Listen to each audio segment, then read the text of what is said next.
नमस्कार गीता रोषईशाला को आपण मानक स्वागत। मु आज आपण मानक पई नहीं आसी छतु बेसर। प्रथमे छतु को हलदी पानी रे पकई धोईदेबा। से गोटे कटा पियाज, किछि कटा रसुण, गोटे कटा टमाटो, सोरिष बटा एवं किछि धनिया पत्र पकाई स्वाद अनुसार लूण, टिके हलदी,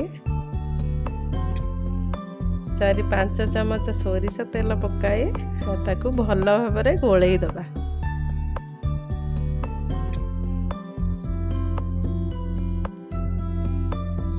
एबे गैस रे कड़ाई गरम करी छतु को ढाली देबा।